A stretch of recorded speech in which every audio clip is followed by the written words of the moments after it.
Welcome everyone to episode 24 of Wrestling is Cool, the coolest wrestling podcast on the planet. This is the go home episode to Elimination Chamber. I will have you know that Elimination Chamber predictions have already been posted, so make sure you go check those out. Sancho, this is the road to WrestleMania, but before that, we have a little pit stop at Elimination Chamber. What is your excitement levels for EC so far? Man, I am really excited. I think once the chambers have been set, we've seen that it's going to be a stacked chamber. The only thing about this Elimination Chamber is it doesn't really feel like a Road to Mania PLE because it doesn't really feel it's featuring the Bloodline. That's the only thing that it's missing. Like, I know they have that segment with Grayson Waller that talked about with Seth and Cody what they're going to do, but it doesn't feel like we're going to have The Rock and Roman. At least it's not advertised. So I think that's the only thing that's missing for to be the cherry on top for the Elimination Chamber. We'll go deeper into this in the actual predictions, but do you predict the Bloodline gets involved in that Grayson Waller effect? Like, they have to, right? Otherwise, that's just like such a throwaway place to do it. Yeah. It's a late, like, I know Grayson Waller's their boy over there, right? The yes boy over there, basically, but it doesn't really work for me. Like, the Grayson Waller effect is a lame show. It is, and I know that's the way it's booked that way to be a lame show, but it doesn't have the same kind of Piper's Pit, or you know what I mean? It doesn't have that same kind of vibe to it. Oh my God, you're so old. Piper's Pit. Let me tell you about my day, we had Piper's Pit. We had the barbershop. Shawn Michaels turned heel. You wouldn't understand. Dude, I'm not gonna lie, Bruce the Beefcake was so over back then, dude. He was. That guy came out with the little scissors. Yeah, it's weird that got over. There's gimmicks that are bizarre that got over. Sancho, you have stumbled accidentally on a segment. You stepped on the landmine. Which gimmick was better? You ready? Okay, I am ready, sir. Pete Dunne or Butch? Actually, this version of Pete Dunne I don't like. I like Butch more. Why? Butch was work. He started to work. I mean, eventually, I think, like, why mess with a good thing? Because considering that with the the Brawlers, right? They were finally getting over Ridge Holland and Butch, and then I think when he did the name switch again, I think it confused a lot of people, and now he's kind of like in a weird place now. He kind of has no identity, even though Butch was a very service level identity. They were finally digging into something, and I think they could have kind of married the two. Like, why? It's like if all of a sudden Gunther started being called Walter. Like, we get it. Like, we know the old school version of that NXT version was better back in the day, but Butch was doing something finally on the main roster. I think you brought up a really neat example there. The Walter to Gunther, and then now if you were to go back to Walter, I think it would be weird. And I remember how mad we all were when he went from Walter to Gunther. We were so mad. So I think it's actually a pretty similar scenario here. I do believe that a lot of like the hardcore nerds, like the me's of the world that loved NXT Black and Gold in UK, are happy because we know where it can go. But even I'm like, I don't know if this is landing just yet, especially because I do kind of agree that Butch, even though it took a really long time, was starting to build a unique identity. And now he's kind of at ground zero, needing to build it again, which I don't necessarily think he won't. But I think we're kind of Groundhog Day with trying to get Pete Dunne, Butch over. It reminds me of, what was that, Dudley? The Spike Dudley. He was getting there. Like, he was that rowdy, ravenous wrestler that would just gnaw you to death type of vibe. Okay, Shorty G or current chatty daddy leader of the Alpha Academy? The name itself. You didn't like Shorty G? No, you should never call another grown man Shorty G. It just makes no sense, dude. Dude, Chad Gable, because Chad Gable carries weight kind of like Kurt Angle. It has that same kind of boom, boom, boom, like that cadence and name, and it could go very, very far. Yeah, there's a very elite set of names that have to come out the right way from the voice box, right through the tongue, right to the audience watching at home, that can be your real name and your wrestler name. I think like Chad Gable, Kurt Angle, Brock Lesnar, even though he's been canceled, but that's a good wrestler name and a good like real life name. And I feel like Chad Gable's got that. I don't. Maybe Santiago? No, too long. The peasant? Okay, we're not. No, that is not my username. It's Zappasant. It sounds Stardust. like Supasa. Like Supasa. We're- You're just saying it in a different way. Look, we're on the same team. We're both divers. All right, we're both fighting for democracy. This is a lot of infighting. Super Earth will reign free. Stardust or American Nightmare. Dude, Stardust theme bang, dude. And that piano, that boom, it's like GTA 4 bass. It was really, really good. I think, of course, American Nightmare is like the ultimate version of Cody Rhodes, but I don't like how people just, dismiss Stardust as if it's like the worst thing on earth. It wasn't that bad. I agree, dude. I have to give so much credit to Cody Rhodes because that is such a dead on arrival gimmick. And he was like 1,000% in. His acting was through the roof. His like a combination of his comedic timing, his body language. You're the theater nerd here.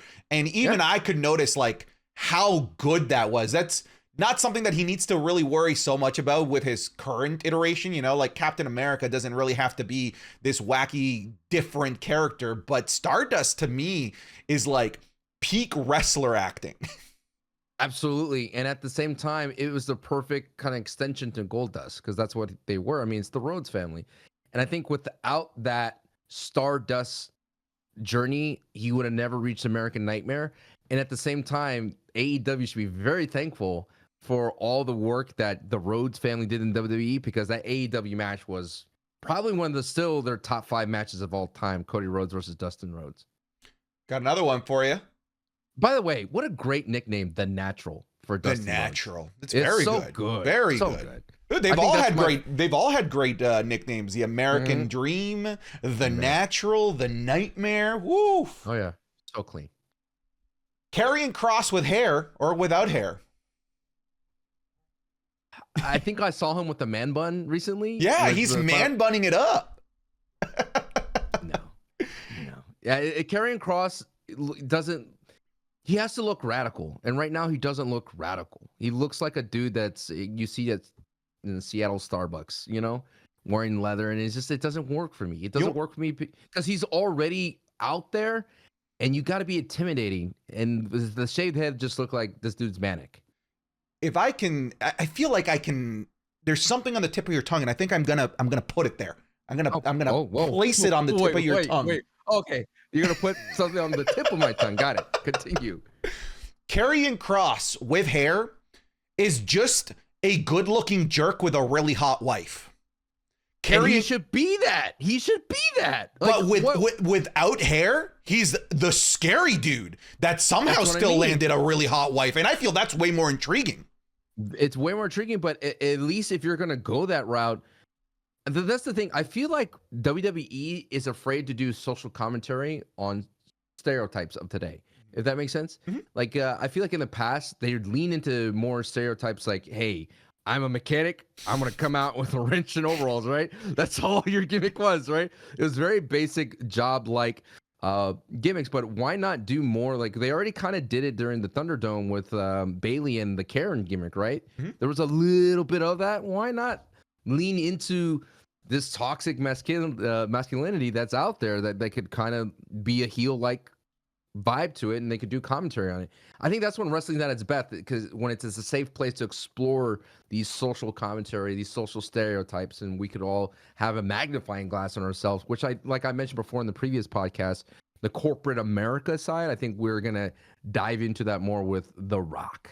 I feel like the last really good good stereotypical character was actually Alberto Del Rio, their aristocrat. Like coming out with his own personal ring announcer, this rich guy coming out in his Rolls Royces. I felt like they really hit that one on the head. Obviously, he's not the greatest dude in the world, but like I've always said that's a brilliant gimmick, and it was delivered really well, and he was given every tool to be the most over heel in the company's history. A personal ring announcer, that's genius.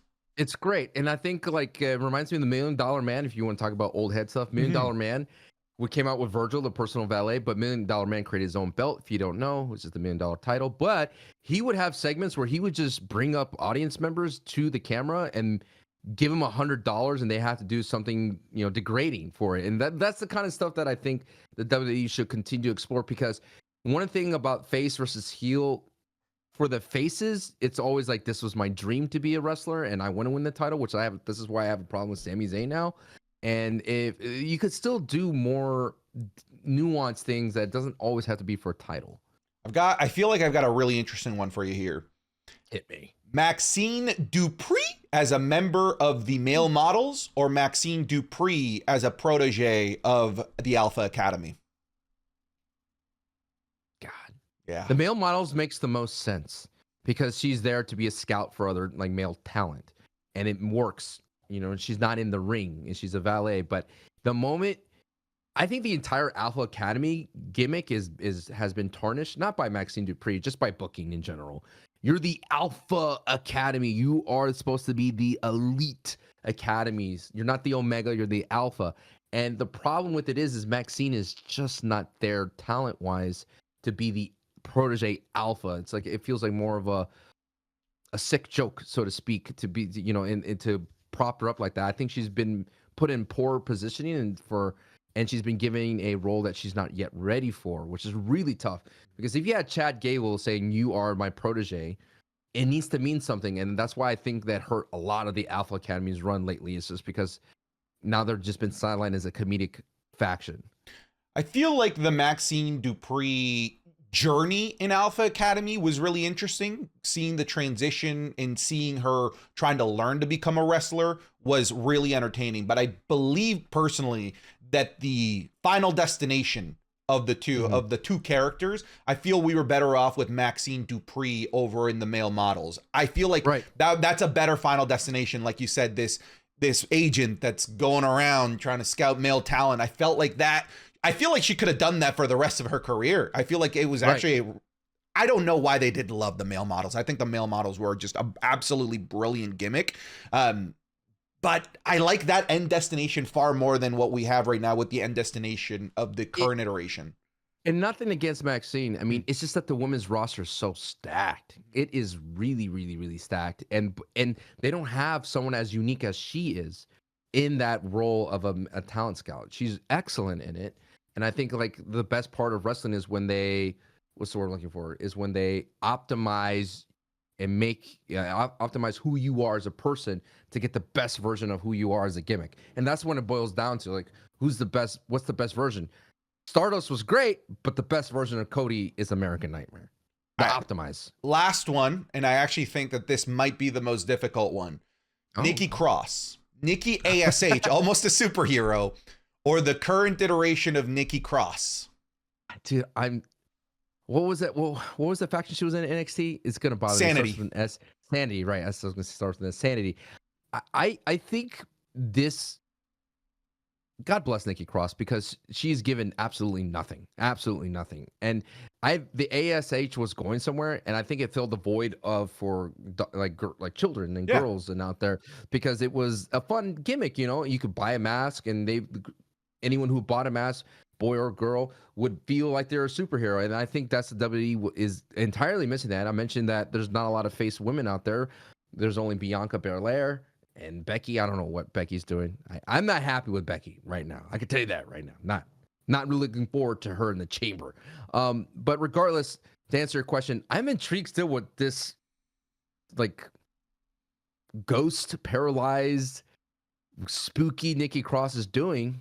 They just need to figure I don't think they know where they're gonna. Yeah, bro, that's going nowhere. That's going nowhere. It's going into the avoid, and it's like, I hope we hit something. She's a background prop, man. I feel like she's as useful right now on TV than as my PlayStation back here. They're not using her. I don't. If I was getting paid in a background prop until we figured out what to do with me, and I'm still getting noticed, I'll take that. You know what? That's a fair point. I will say I'm gonna go with Nikki ASH, because at the very least that is a character. It was selling merch too. It was something, and I always had to knock on the head of some other adult male fans who are like, this is such a stupid gimmick. It's like, dog, it's not for us. That is a children's hero. That is supposed to be a role model for little girls that are wanting to get into wrestling. It's not for you. But at the very least, I can recognize it's not for me. But I can see a lot more value in a character like Nikki ASH than her just being a background prop. Yeah, at the same time, it's a great starting off dark match type of vibe. Get the people going. Get the good vibes going. Yeah.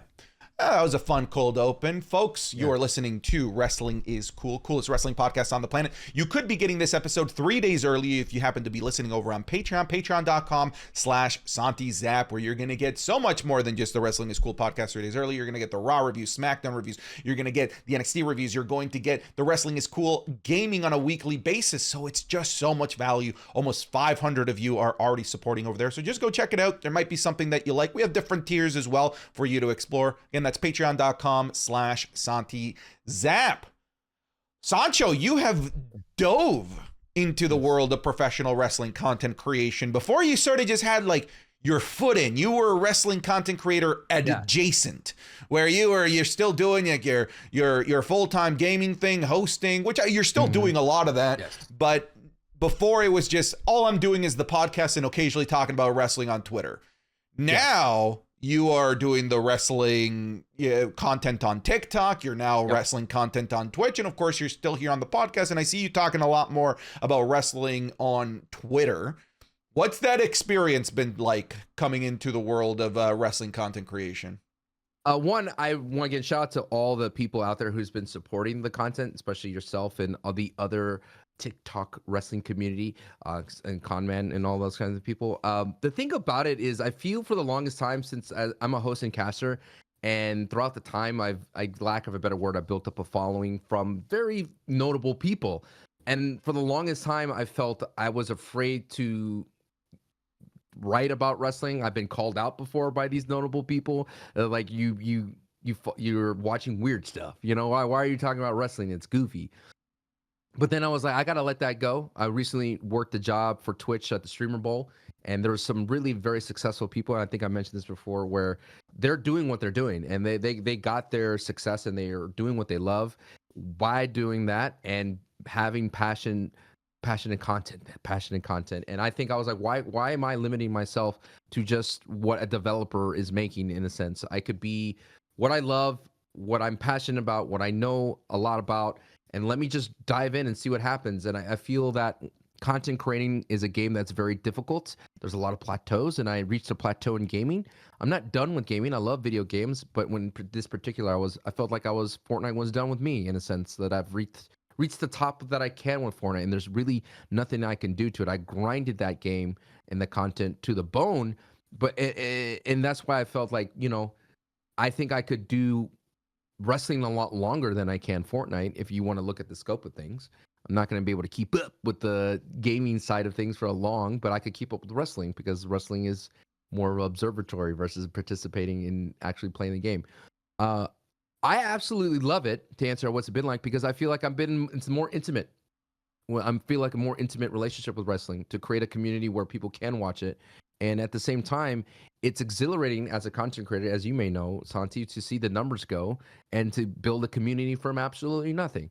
And that's been fun. And I feel like creatively, my mind has been open to different avenues of exploration. And at the same time, when my wife and I were talking about this, My wife, no, you got to. My wife and I were talking about this, and she has this thing now where it's just like, what's your 10 times goal? What's that goal in your life that is absolutely shoot for the moon type of vibe, right? That how are you going to get there? And at least if you try to get there, you'll get somewhere close in progress to something great. And I told myself, what is my 10 times goal? And I was like, I want to be on a pre-show in the WWE. I want to be on a PLE on that desk talking wrestling. I want to fuel kayfabe, and I want to be a character in the world of WWE, kind of like Greg Miller, who I look up to a lot, who is on PLEs, has his own show. I would love that ride. And I think I could absolutely do that. And I think Wrestling is Cool is definitely a vehicle for that. And I think the support of the community will definitely get me there and get us to different heights. And so if you want to be a part of that, be a part of Sancho West Wrestling on TikTok, where I do wrap-ups. I think those are very fun, and I have reactions just like yourselves. And I wanted to say this as well. There's a lot of people out there, it's like, they might be out there, it's like, oh, I have Santi for reactions. I'm just a different version. I'm friendlier. I don't I'm a good person. go into the the random offshoot things that Santi's community may get into. We're family friendly here. You can bring the kids along. We have a good time. We watch wrestling, and I'm learning a lot. I'm learning that it is hard to grind, and I hope I'm challenging a little bit of you, Santi, because I know the speed of my cuts and the volume of it. I try to out compete because that's what this business is. When you come to, you got to be first, but hopefully the algorithm will start catching my videos a little bit more. But I'm hoping at least I'm the young buck. I'm hoping I'm 1, 2, 3 kid and you're like Razor Ramon. I just want to get one win, let me get on one Raw, let me get on one little package, and let me get one sign. That's all I want right now. So there's just what I wanted to say is that you're still on the ground floor of wrestling content creation, and people are like constantly messaging me like, I feel like it's too late. No, you don't understand what too late is. Go look at pretty much any other niche of content creation. If you look at gaming, even that's not too late, and that's 1,000 trillion times bigger than wrestling content creation. Wrestling content creation is now at its point where you want to jump in, where the actual wrestling organizations are recognizing these content creators for the first time. The Rock posting content creators on his Instagram. That is a board of directors member of the TKO. They're posting people on the TV shows. The CM Punk is reposting people. Wrestlers are engaging more than ever with these content creators because they know that these content creators can help get them over. I've heard Dijak say that he loves interacting with these content creators or these Twitter accounts that put him over, and he likes to put them over in return because why not? So even the wrestlers are starting to recognize the value of working with individuals such as ourselves. And that's something that in the gaming space has been there for a really long time, where developers have understood the value of working with the content creator. Wrestling is just getting there. And I just happen to be lucky enough to be right now at the spear tip of that. But it's going to get even bigger with Netflix, man. It's going to grow to incalculable levels. 260 million people across the planet are going to have access to wrestling, and they don't have to guess or wonder where it's on. That's crazy. That is, we are at just the tip of the iceberg when it comes to this wrestling thing. It's just going to get bigger, and this partnership between UFC and WWE is going to make it get bigger. It's still the early game here. We're nowhere near the end game. I feel like as well is once they see the value of content creators, they will expand on that more and more. And at the same time, gaming, you talked about it, it's in the early infancy. I feel it's never too late when you said that. And the people that come to mind is Jinxie. This dude came out of nowhere. Casio came out of nowhere. And they're not doing anything different. They're just, yes, they are. But I'm saying they're not doing anything different in the sense of like, they're creating content. They're grinding. Yeah, they're not creating their own niche. It's still entering a saturated niche, doing their own thing. Right, exactly. And I am entering at what appears to be saturated, sure. But at the same time, I know that I could make waves, and I know that I could be a valuable member to the community, and I'm learning more and more about the space, and I'm enjoying it. And I think like at the end of the day, wrestling will get bigger, but I think wrestling right now has never been more accessible. And that is what I think the WWE is going to learn, that having us in general, and that's fun to say us, having us in general could help put programs over, angles over. And at the same time, it's fun to help a wrestler out, man. These are independent workers. They're contractors. It'd be awesome to help someone get over by, tooting their horn. If no one's going to vouch for anybody, it should be us. If someone's like, yo, I don't like what they're treating to this wrestler's better, and then we're getting millions of views on that vibe, on that thing, that could help somebody, man. Look, I like to take credit for bringing back the Chelsea Green. You joke, but I would say so. Dude, news outlets were picking that up. Samantha Irvin replying to this random Twitter user, and it's just me. And that's what started the story about Chelsea Green's name being changed against their will. I feel like I had a little bit of even though it was just a meme, but I feel like it was a bit of a vehicle. I bet you WWE didn't think anyone would notice. No, we noticed. Yeah, exactly. We noticed. Mm-hmm. I also noticed The Rock's Versace vest. When he came out, man, that I don't like the fact that they haven't changed his music. I hope they change his music. And I was a little bit nervous. Shocking. Yeah, man. Or just something a little bit more menacing than his current electrifying version. Oh, so good. We got Versace vest.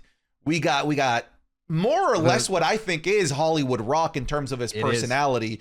It's just cool to see this blending of like 1998 wearing Versace wearing Rock and 2003 Hollywood Rock. I want to get your first thoughts. Not just, I don't want to hear your thoughts after the fact. I want to hear what your thoughts were when you first saw The Rock grab the mic in that Versace vest. What was going through your head? I felt when I first saw him pop out was like The Rock is doing something selfless for once. He understands that the right role to be right now is heel. Granted, it didn't start that way, but the pivot was awesome to see that The Rock is embracing this heel at a time where he can't afford any negative press more. He's understanding that if he leans more into this heel, if he just obliterates the state of Utah, people are not going to hate him. And at the end of the day, kayfabe aside, he is still revered and loved. And I was instantly thrown back to the Attitude days. And it just shows you that this style of promo work could work if you could mean it. And it is much more interesting because it could go anywhere. And if you could say anything with convention, and I wrote this down, that wrestling can be very simple. It could be black and white, and promos can be very simple. He's getting cheap heat. He's the king of cheap heat. But when I saw him in the Versace with the square glasses, and everything's not an accident, guys and gals. It's not an accident. The square glasses was a choice.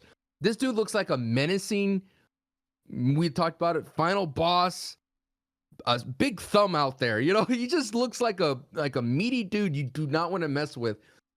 And I just love it that I was just surprised when that whole thing happened because I was like, dude, no one would have called The Rock joining Bloodline. I don't think anyone called that possibility. They all saw The Rock as the savior, stopping the Bloodline, being the guy to save the day. But no one thought he was the chosen one. No one thought he would join them, you know? That's what works so well for me. And I ate it up, man. If you saw my reaction, I was just like, this is hilarious.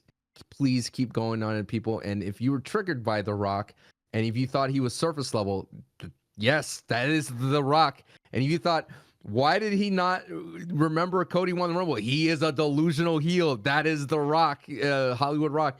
And it was perfect. And I love the idea of this, The Rock just ignoring everything. Everything. Just keep doing what he's doing. Because it's just going to work for Cody. That's the role of the heel. Like, no matter what, it has to make Cody look better, and he did make Cody look better. Do we think that they ever acknowledge the most obvious plot hole in the history of WWE right now, the cuckening of Cody Rhodes, as I've been calling it for a while? Because I feel like they're just going to completely ignore it, and I think that's the right move. Obviously, there's the smark that wants them to address it. Like, why would he do this then? It makes no sense. Like, dude, we've moved on. We got what we wanted. Just ignore that. We have to retcon this, and for us to be all collectively in agreement that it has been fixed and it has been retconned, we have to forget what happened on that dreaded Friday night. Otherwise, we're never going to be able to move on. It just didn't happen. We're done. They're never going to address it. And yes, I like the fact that you mentioned that this is a delusional version of The Rock. It's funny because the delusional thing works less in 2024 than it did in 2003, because in 2003 the delusion of The Rock was that he was the most famous man on the planet. Meanwhile, all he had done is film a cameo in The Mummy Returns and The Scorpion King. Now that delusion is real. He actually is like one of the most famous people on the planet. But I do, even if it's unintentional, I do love the complete ignoring of everything that caused this to happen. Just completely ignoring how the House of Cards fell, completely ignoring how we're here because of a brutal accident.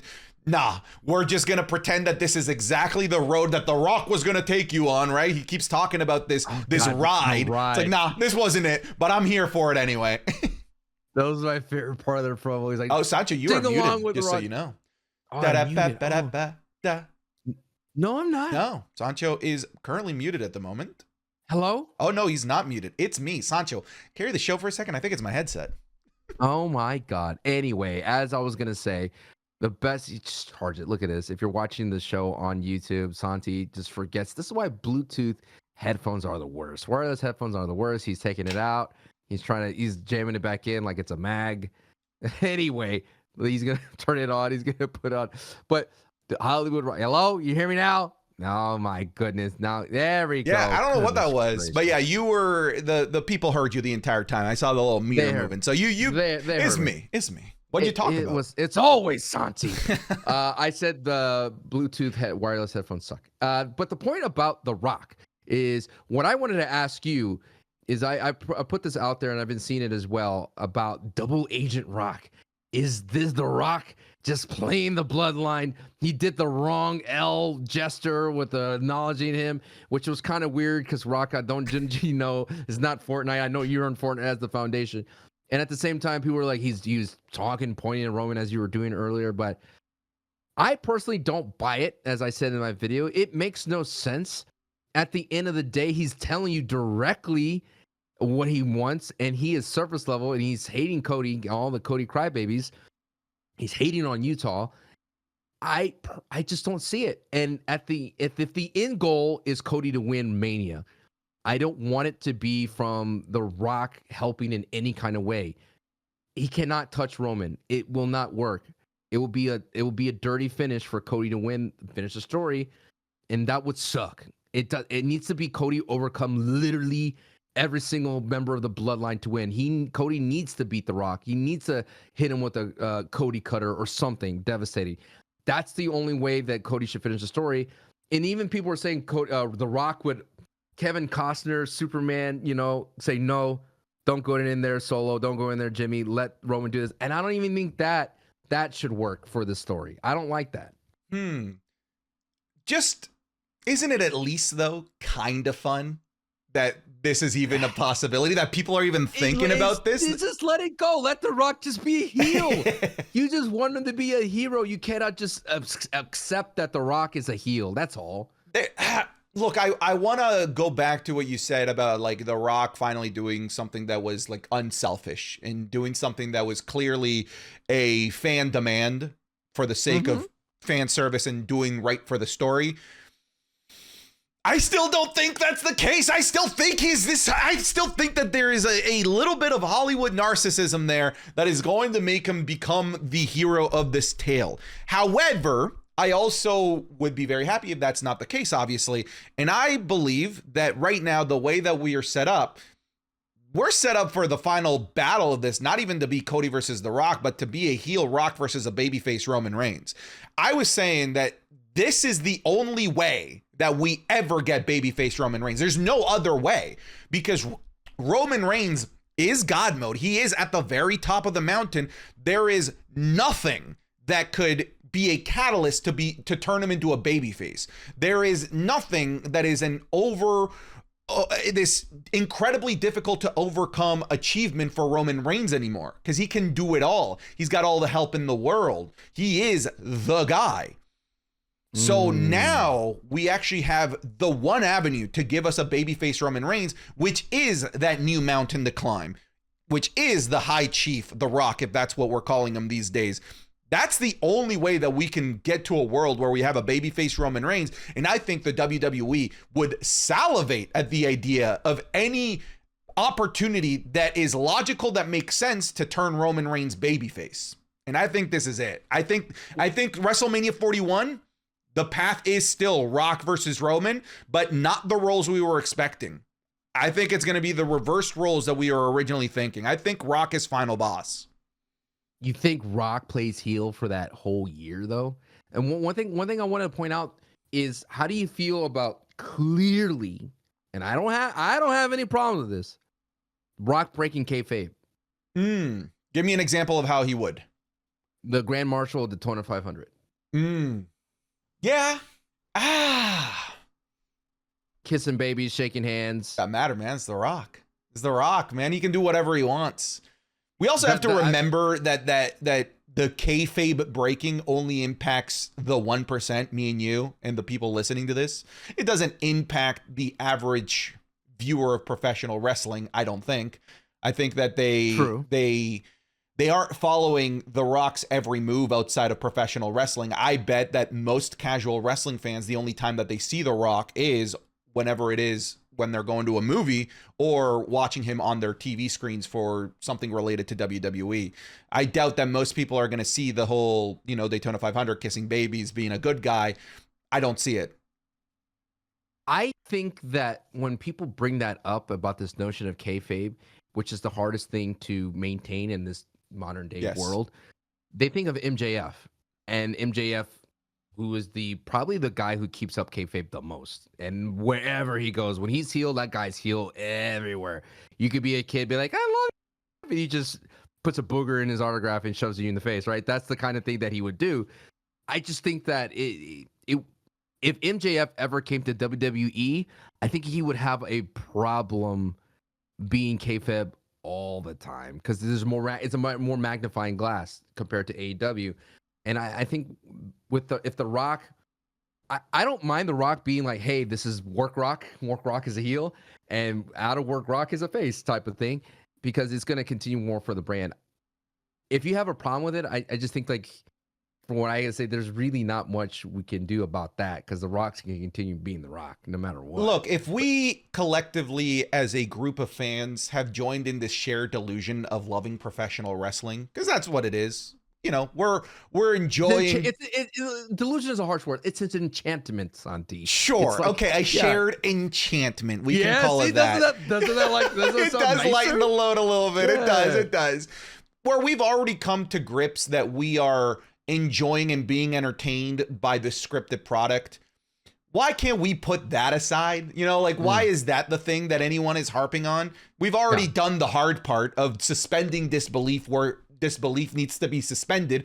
Let's suspend it a little bit more and recognize that The Rock has $1 billion empire that he needs to run, where he can't just be going to these TV talk shows. He can't be doing outside of WWE interviews calling people inbreds. He can't call everyone trailer trash wherever he goes, That was so good. I was like, wait for it. There it is. As someone that grew up in a town with a large Mormon population, those are the nicest people on the planet. So to roast the people of Utah, man, that was harsh. That's harsh. They're the friendliest people. They're so friendly, man. They're so hard to kick away from you. No, I can't, but you're so nice. Shout out to the guy in the crowd with the sign that says Mormon Reigns. Those are people with a good sense of humor, man. And you got another sign. I hate you. Dude, we're everywhere. Every other show, we're getting signs. We had signs at the NXT show, on SmackDown, and we're going to be back to back on SmackDown, because this SmackDown was pre-taped while we were on Raw. Dude, I'm sorry, we're taking over. One day you'll get a Sancho sign. One day. All I know, it's not wrestling is great. I know that's something else, but it's wrestling is cool. I've seen wrestling is great signs. You're so close. So close. Just make it cool. That's it. That's all. Make it cool. Make it cool. 2K is on its way out. And ratings are, for some weird reason, getting people so upset. What? Logan Paul? The same rating as Drew McIntyre? It's like, dude, it's a video game. Relax. Look, I think we can all collectively be upset that Tozawa is only a 67, but man, I know that Twitter is a vacuum, and specifically wrestling Twitter is a vile, toxic place. But we're like, fellas, relax. It's a video game. I'm excited though, and I like the way that they've been incorporating did you see their ratings in the lower third of the most recent episode of Raw? I've really been digging what they're doing with that. It kind of sets the tone of like, hey, this would be an upset if so-and-so wins type of thing, or this should be an easy win for the said person if they have such a high rating. I think I would like to know what they're based on. Is it based on wins and losses? Because that's kind of unfair. Is it based on if they want a title type of thing? I think that weighs heavily into your higher rating if you have a title. I think that the thing about ratings is it's kind of harsh. That I love Greg Miller and the Greg Miller Files when he does this, and I love it when he's the one that delivers the news. But it's kind of harsh to be like, hey, you're 60. you're 60. Let's just really put a barometer to it. But I have this quick little segment for you, Santi. We're gonna talk about these ratings for real quick. I have them right here, and we're gonna say, are they properly rated, underrated, or overrated when it comes to the 2K-ness? That's gonna be that. Now that you mentioned it, though, this is impossible because we don't know what they're based on. That you're right. Like, what the heck are they based on?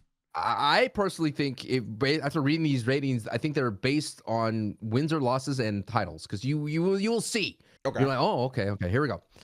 For Solo Sikoa, his rating is at 86. I think they gave him an 86. He took his thumb, and you know what I mean? And he went, bam, 15 times to John Cena. He went, Then John Cena was like, and then John Cena went, I'm leaving, bye. You remember that, Santi? You remember that? What happened to John Cena? So yeah, 86. I see that as very properly rated, but he could be an 80.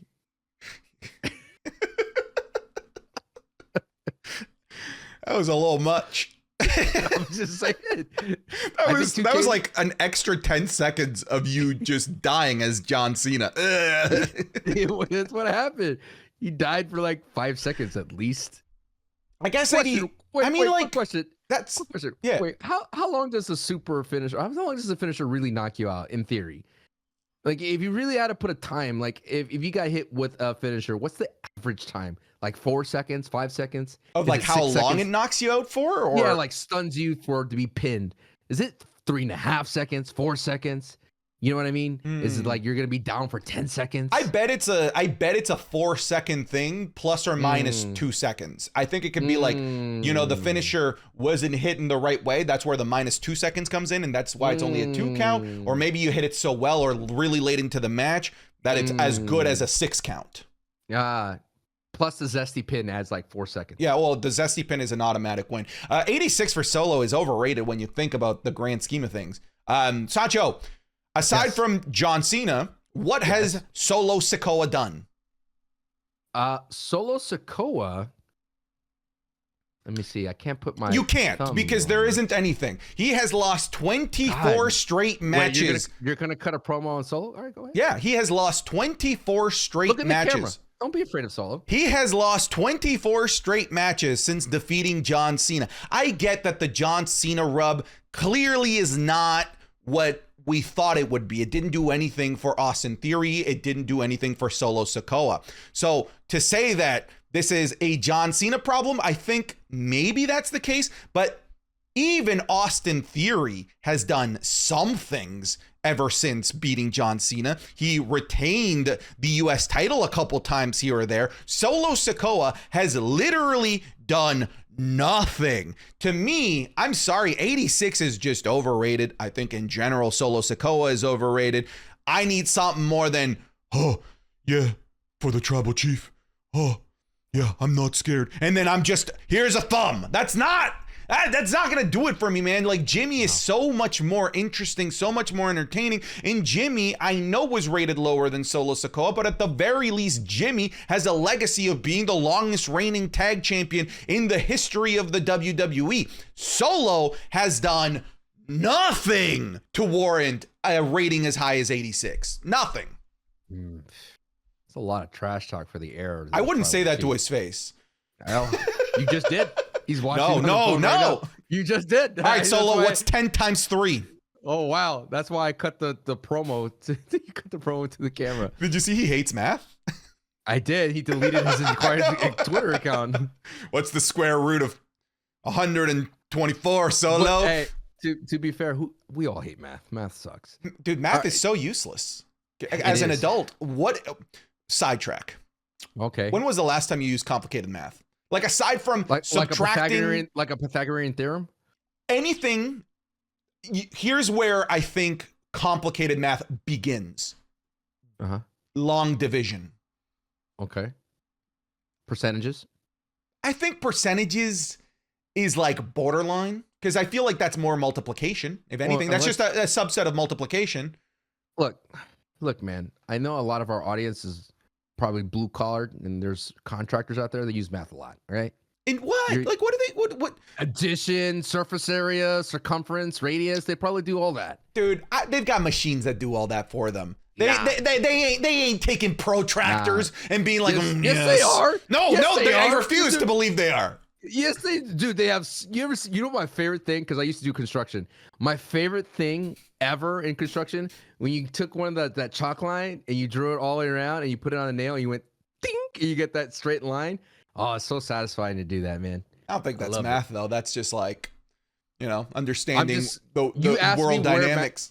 Just saying, you asked me where math is prevalent. I would say in the construction business is the most prevalent. I feel like you could build a building with just a solid guesstimation. I think this is pretty good.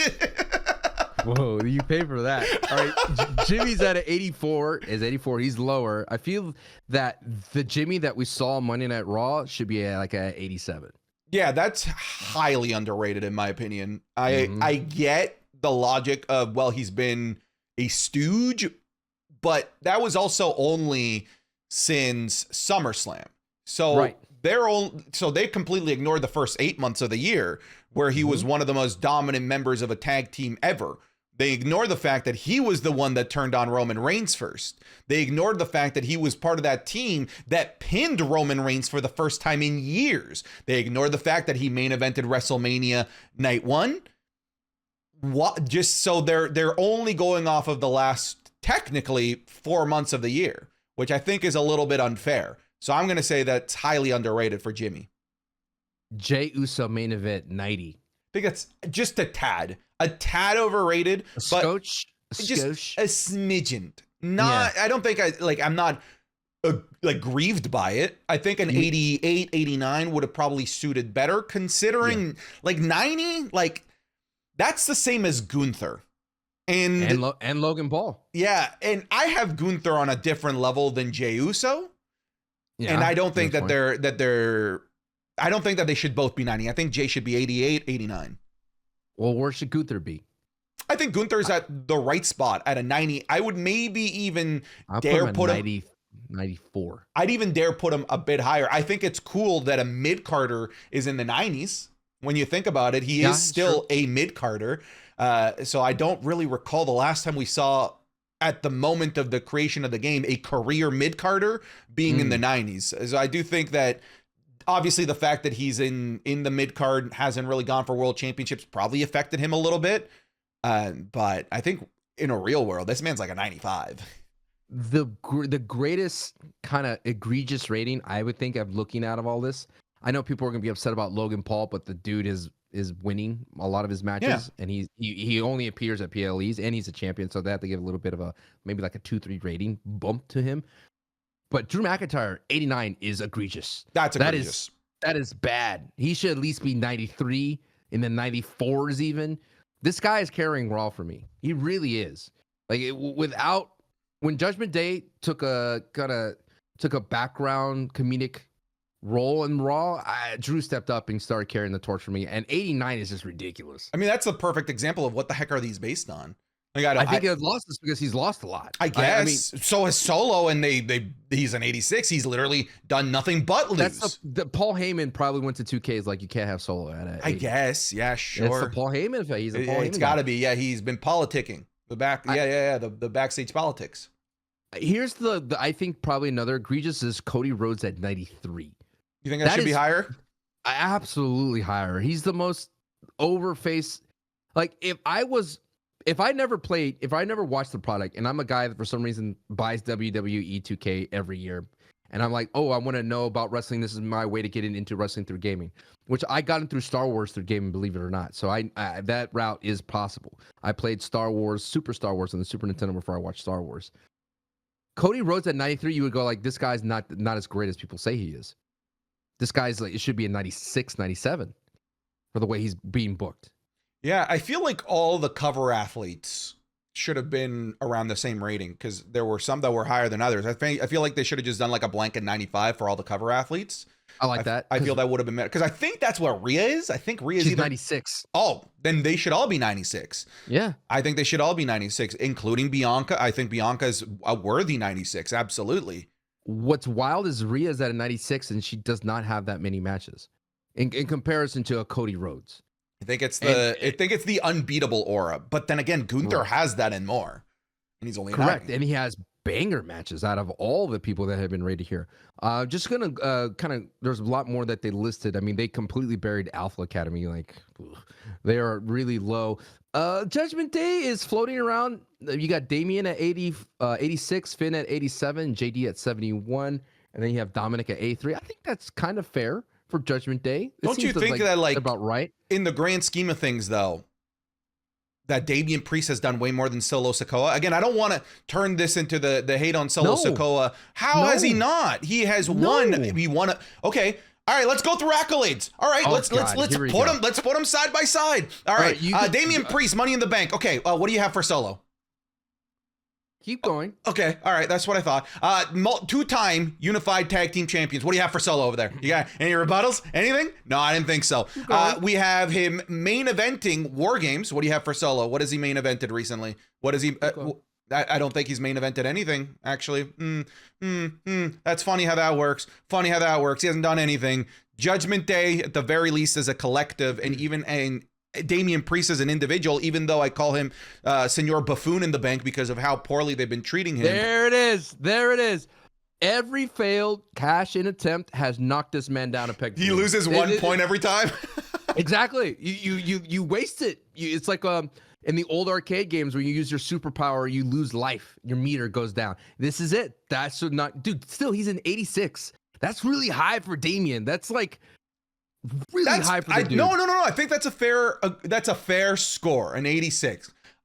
My argument earlier was that Solo had way too high of a score. Should be lower. He should be like an 82. He squashed John Cena, dude. What's theories overall? You need to accept. I don't know. He's not out yet. Oh, he's not out yet. Okay. Not out yet. Let's see. The last one I want to go over, and the entire one. I guess we could kind of end on this one. KO. 86. Okay. You're gonna have KO. I'm sorry, Solo. You are the bar. KO cannot be on the same level as Solo Sikoa. Main evented night 1 WrestleMania. Main evented Royal Rumble against Roman Reigns. That's so wrong. That is like, what is the barometer? Stone Cold beat him though. 2 years ago. Yeah, but that's an effect because game development takes forever. No, that's. I think the injury. KO was out for a bit. That made it be a thing. Maybe his stat for injury prone is a little bit higher. Maybe. I don't know. I just don't understand what these metrics are based on, because if you say wins and losses, I mean, we can again, Solo is the example of, like, clearly not. All he does is lose. If it's titles, what has Solo won? So is it just how they're portrayed? He is the heir to the tribal chief. Dumb. Okay? Get through your thick head. Dude, he's third in line. He's in now. The Rock is here. The Rock has come and usurped. He is third in line at best. Actually, no. Wouldn't that make Ava Raine, the Rock's daughter, ahead of Solo Sikoa in terms of, look, I'm going into Game of Thrones and bloodline. This is not a Lion King situation, all right? I question you. When The Rock came in, what's the equivalent of that? Of him like going, I'm the, like, it kind of reminds me. What was it in Guardians of the Galaxy? That one guy that was the guy with the hammer, the purple hammer. And you thought, oh, this guy's the final boss. Oh, yes, Ronan the Conqueror or the Destroyer or something. Yeah, the Destroyer, right? You're like, oh, this guy's the final boss. Nope. No, I'm just kidding. And then you thought, oh, Loki is the final boss. Nope. I actually think that's the best example. I think it's the build up to Thanos. And then you're like, nope, it's Galactus. Who would be Galactus in this picture? Who would be the guy above The Rock? I don't think there's anybody that would be. No, I think this is as high as it gets. Like, in terms of somebody that could be a viable power figure, as well as somebody that's, like, obviously super influential on the planet and an actual in-ring performer. I mean, I guess technically the closest is Donald Trump, because he's been in WWE before. That's maybe, true. But that would be wild. Dude, imagine. That was the highest PLE for a long time. WrestleMania 23. Hair versus hair. Yeah, man. WrestleMania 23. Highest buy rate. What it could be Triple H if Triple H goes heel, but that would be kind of like but we've seen that before. I feel like that's Loki. I feel like that's the level of Loki where, yeah, like that can be the bad guy for a really long time. That can be the main villain for a set of movies, but Thanos is around the corner. I agree, dude. Hunter Hearst Helmsley. Yeah. Oh, real quick before we wrap things up, kind of something that I don't think enough people are talking about happened on the most recent episode of Monday Night Raw, which in my eyes is hell freezing over, but also obviously a demonstration of where the partnership between WWE TKO is going. We had UFC. I don't want to think superstar is the right word. UFC fighter. That's what they call them. Do they call them fighters or? He said they said lightweight fighter. Lightweight, yes, a UFC lightweight fighter. And Sancho's like, he's not even a champion. What a chump. I didn't say that. Wow. That was privately said. Michael Chandler looks like the kind of guy that would not take that as a joke. No. We're kidding, Michael Chandler. Just because I like Solo. Leave me alone. But if you do come after one of us, it's Sancho. Yeah, that's fair. WWE x UFC. We had Michael Chandler cut a really good promo, by the way. He's really good on the microphone. I believed him. I believed them too. Calling out Conor McGregor, one of the most famous athletes on the planet, on WWE TV. Obviously, that's huge. And even UFC fans are like, that's kind of crazy. But like, we knew that if you knew it, if you follow UFC, you know that was like the route that they were eventually going. But what is your gut feeling about seeing UFC promotion on WWE TV, and do you foresee the other way around happening? Like, do you see, the main event is about to start, R-Truth's music hits. Oh, I'm in the wrong arena. My bad. Brings out a ladder again. I think UFC, you better get ready for us, man. These WWE nerds, we're not gonna stop. It is what it is. Our world is gonna invade all the worlds. We're gonna be the bugs and the automatons. The automatons. We're coming. I think when it comes down to it, I think it's great. It gets more eyes on the product. Do you feel like that's gonna be a Mania match, because there was the Mania sign behind him? That's not an accident. Oh, bro, I didn't even think of that. No way. If you like a Mania something, because if you looked at that promo again or that segment, he is talking right underneath the Mania sign, and that it's in frame, like clear as day in frame when he's calling out Conor McGregor, because it feels like such a random person to call out, because Conor's been out of the game for such a long time.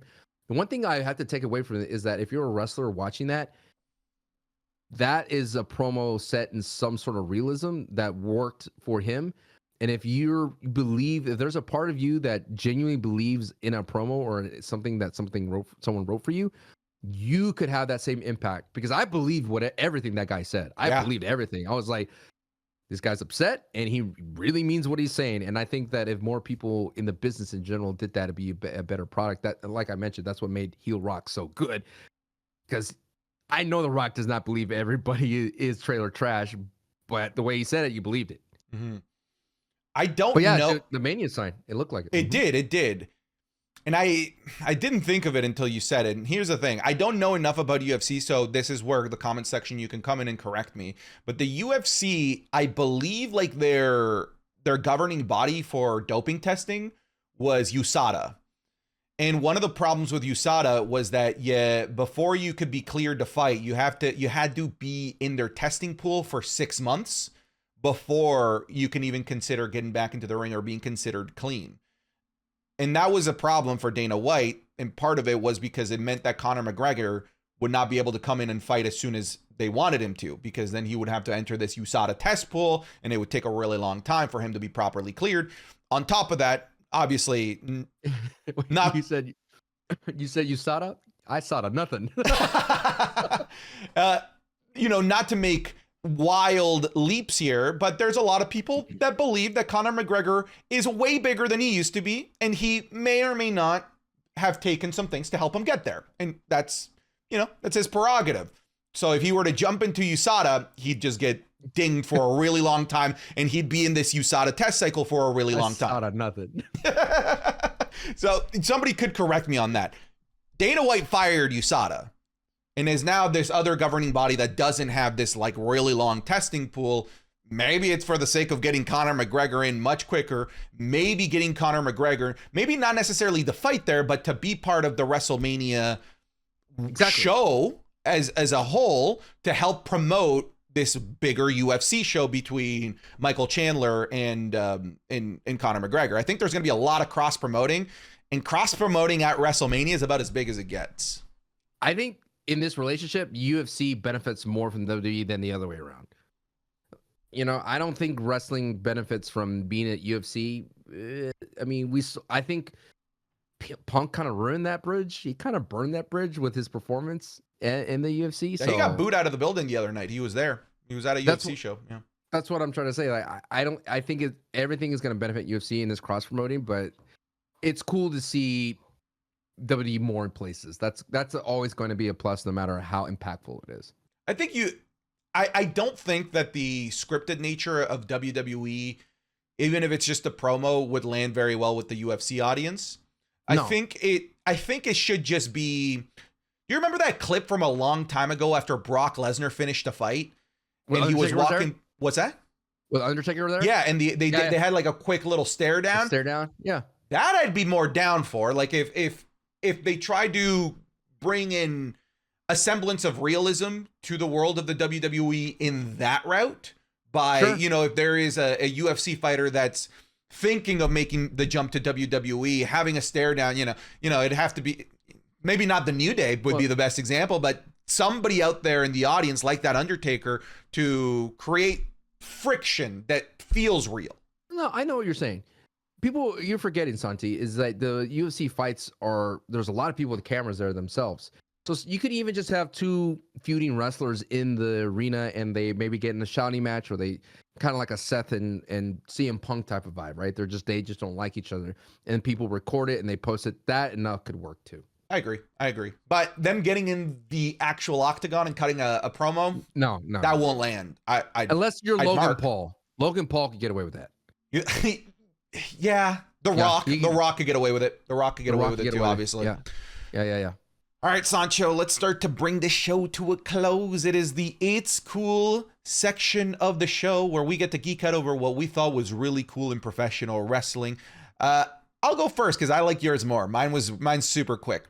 I liked Pat McAfee's ridiculous play-by-play and his circling of things and the over-analyzing of Solo Sikoa's thumb. I don't know if that's going to be a permanent thing. I hope it is, but not overused. And I would be interested in what that looks like, not in a comedic manner either. So I like the dipping of the toes with this, and with it clearly being comedic, of course. But I'd be very curious if we can use this in a way to legitimize the performance to a more sports-centric approach, because they've been doing that with production as a whole, with how they've been filming people coming into the arena, the cutaway graphics as they go to commercial break. It's very NFL-like. And now this obviously brings that extra dynamic of it being more analytical, like a real sport, maybe like an actual fight. It was done in a comedic manner, but I would be interested in seeing how it's done in a not comedic manner. And I liked it. It was nice. It was a nice change of pace. It was cool. I felt it's too much right now.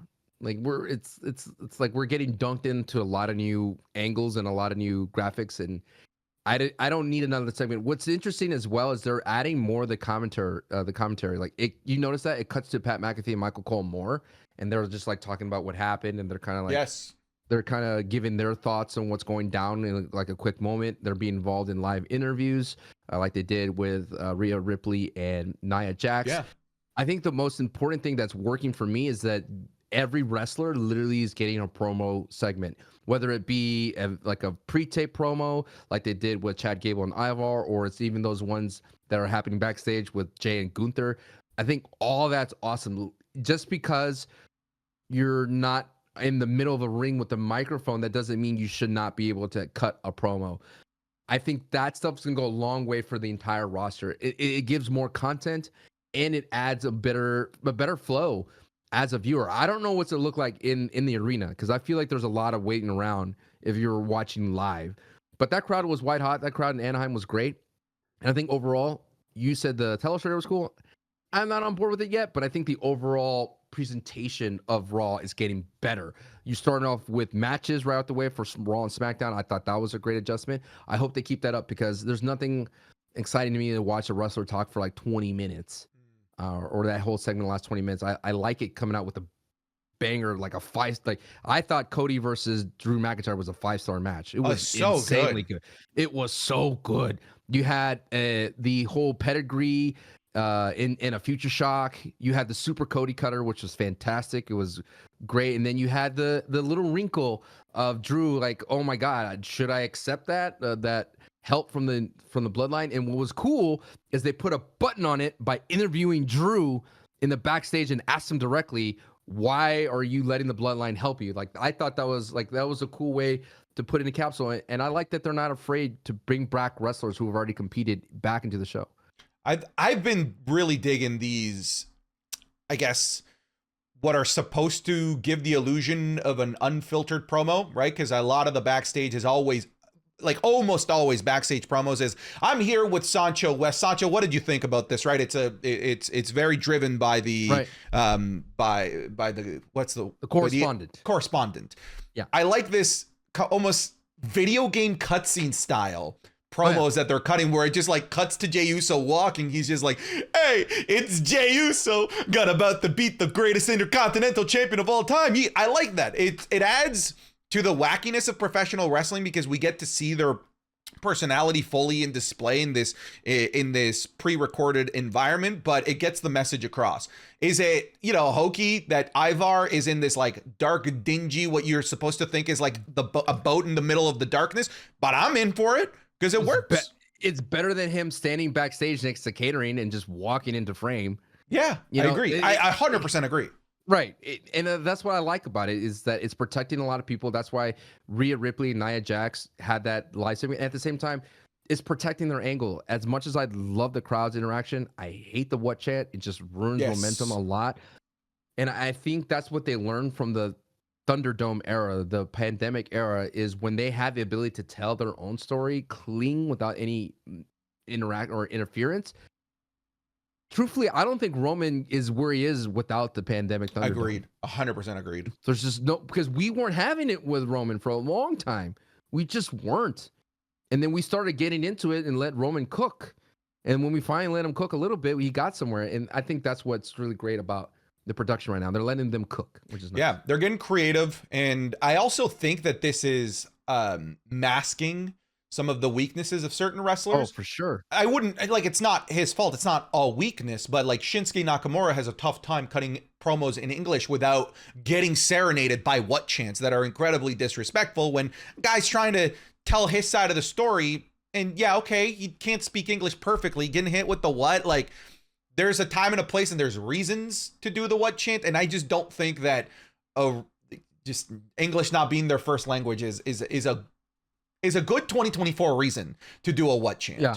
And also it gives other wrestlers a chance to do something a little different. Like I mentioned, like I noticed New Day is a little bit more edgier. Yes. And if they had to walk on to the arena, they would have had to do their entrance. They would have to be, their exciting music, which is not joyful. very, Right. Instead, now you get, serious Xavier Woods and Kofi talking about a street fight, which it's cool. And at the same time, they could throw it in right before the main event. They could just inject it here in a little segment real quick. And I like that. And it's making the in-ring product, I think, a little bit better. Granted, I think we only have 4 matches on Raw, 4 or 5 even, right? I think around 5.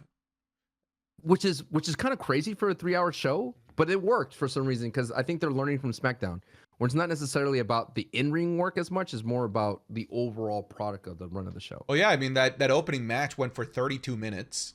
Which is crazy. The women's battle royal also went for about 20 plus minutes. Which was battle royale. You know what? I'll toss it over to you. What was cool for you? I feel that's a great jumping off point. Boy, oh boy, folks. I am the #1 LA Knight Glazer, but I am the biggest fan of Raquel Rodriguez, my guy. Interesting that you use fan here instead of Glazer. Listen, I have the utmost respect for Raquel. I called it when she had her feud with Rhea Ripley, and you made fun of me. I said they had the chemistry of Brett and Sean. You remember that? You remember that? I said they have the chemistry of Brett and Sean. You're like, what? What? Your analogies, Sancho, are getting all over the place. Your metaphors. And you will see, folks, and I will say this right now, Raquel will put on a better fight than Becky and Rhea. I'm not a fan of Becky Lynch right now, but we'll get more of that a little bit later in our, we talked about it already, basically. But Raquel Rodriguez coming back, amazing. Considering that she's coming back from an injury that's pretty much out of her control. Yeah. And she's doing her best to overcome it. She's a great talent. She's a great face. I love her Tex-Mex vibe. I love everything about her. And she remind me in that, and I've said this before, but she reminded me in that Battle Royal like a Kevin Nash type of vibe. She had the Kevin Nash attire. If you look back at it, she had the leather fringe on her and the leather pants. And she was great, dude. Every elim was fantastic. It was brutal. And I just love everything about her. And I'm so happy that she's back. She's a welcome breath of fresh air. She's a great face to have on the women's roster. And you saw in the promo battle that they had between everybody before Nia Jax just goroed everybody, that she's a contender. And I absolutely think she's cool. She's a cool person to have, or in and out of the ring. And I cannot wait to see what she does again in Chamber. I'm so happy to have her back. I know I roasted your comparison of Brett and Sean, and I stand by that. But you'll see. Okay, all right, sure. At the end of the day, you'll see. I'll be groveling back to you. You were right, Sancho. I'm just saying, Becky Lynch is not it for me, man. She's not hitting notes for me either. She's not hitting notes for me either. That promo she did was just bad. It just was. It was a repeat of the last week, because now I watch more intently. It was a repeat of last week, and she talked about her hat, and I'm like, what are you doing, Becky? It was a tough watch. It was a tough watch. You know what? And it's not her fault. Yeah. It's booking's fault. They kept her on ice, and they kept her on side quests for so long that she forgot how to do it, in my mind. Now she's trying to get her hat over. she's trying to get her groove back. Becky got her groove back. I'm glad that Raquel is back. I popped hard when her music hit. I was so happy to see her back. She's a great worker. I think she's a great representation of Latin Americans in the women's division, which actually doesn't have too much really, aside from like Zelina Vega and Elektra Lopez these days. So like for me, obviously as a Latino, it's always great to see those folks out there. And I was laughing before the show about how she is the prototypical Latino character right now these days, where she says something in Spanish and immediately translates herself. Which love it. You love it? I think it's hokey. It's like, man, why'd you say it in the first place in Spanish? Dragon Lee does it all the time. Babyface Santos Escobar does it all the time. What's interesting is that it's like a babyface Latino trope, because I love it. The heel Latinos will never translate themselves, because I guess it's a heel thing to have people not understand you. She's like a close to 6 foot Dora the Explorer, dude. I'm all for it. Dude, she's awesome. I love her. And look, people roast the back gimmick. I like the back gimmick. Keep flexing. You did not. You said, and I quote, all she is a back. I remember this, Santi. You can't.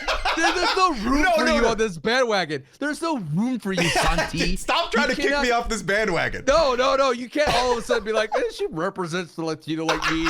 Here I go. And no, you can't jump on this back, baby. Why are you gatekeeping Raquel right now? She's mine, okay?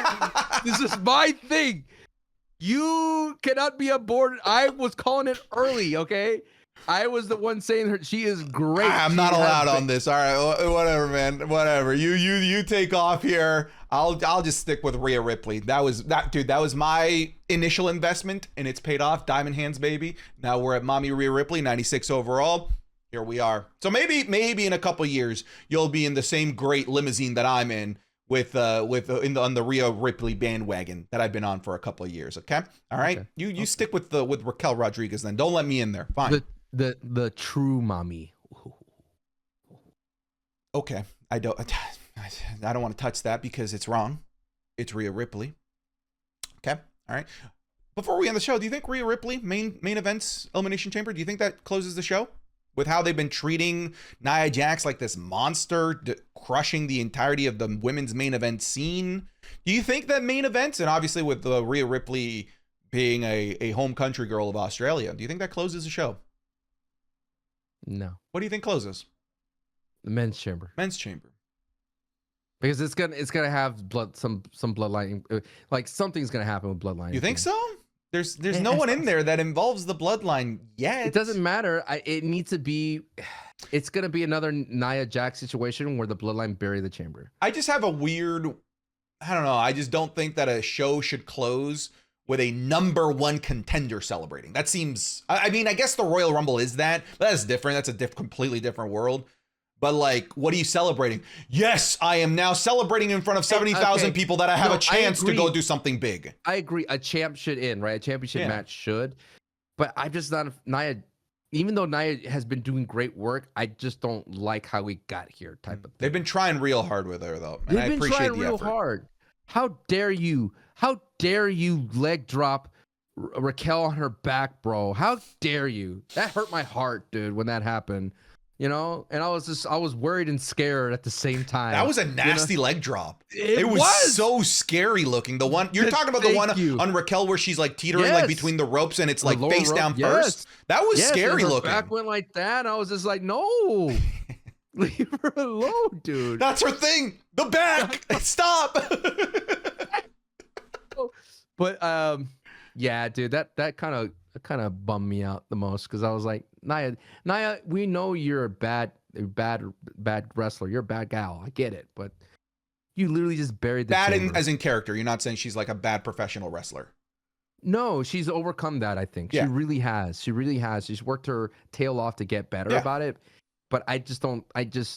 Someone needed to say like, excuse me, you're burying literally 6 of our top stars in the women's roster for no reason, like no reason whatsoever. I felt the same way. I felt the exact same way. I'm like, Nia already felt like a badass going into Elimination Chamber. She beat Becky like nothing.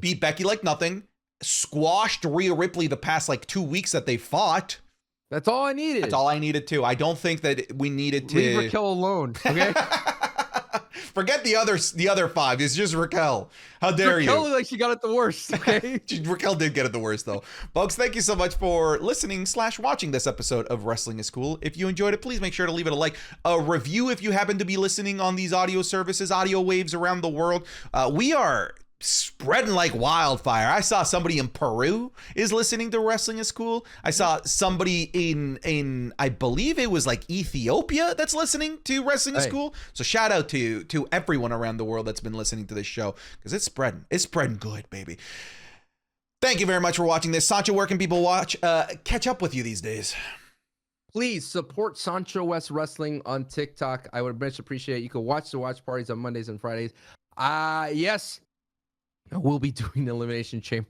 Oh, you're waking up at 5 a.m. or it's earlier for you. It's earlier for you. It's 4 a.m. I used to get up at 3 a.m. for Fortnite updates, bro. Oof. I am not afraid. I am not afraid to do this. You've unleashed a Fortnite grinder into the wrestling talk, okay? I'm a little dangerous little devil. Also, I want to promote the kind of funny. Hey, a dangerous little devil. Who refers to themselves as that? Adam Cole. You should. But yes, I want to give a shout out to the kind of funny people. They featured Santi in a wrestling in review, and by the time you would hear this, if you're not a paying Patreon member, I will be on their next WrestleMania in review, and we're doing Taker and and Shawn Michaels in WrestleMania 25. So come on by, support them, give a shout out, and say we came from the Wrestling is Cool. Hopefully we could get Greg Miller. We're gonna try. Maybe one day. He'll want to get the Wrestling is Cool rub. When he needs that rub. Folks, thank you so much for watching. Take care. Be wonderful, people. Go do something nice. Hey, folks, hopefully you enjoyed that episode of Wrestling is Cool. A special extra thank you goes to those that are at the top tier of our Patreon, the coolest tier, who are our producers for this week. They are 2022 Benjamin, Ben Calloway, Blake, Buxo, CB, Chris the Postman, Cody Cook, Connor Williamson, Gavin Alves, Ileana, Yona Reed, Jonathan Daly, Lil Shifu, Lucas Wittenhagen, Mako Mac Gaming, Malik Graham, Monte Moore, Nicholas Kyle, Ollie, Owen Miller, Papaya King, Ricardo Juez, Robert Dalton, Rodolfo Reyes, Ryan Yelovic, Stucky, Super Malachi Galaxy, Tom Lehman, Two Crown, Wesley Simpson, Whip One, Yellow Wonton, and Zerg Zito. Thank you all very much for supporting us in this endeavor. Take care.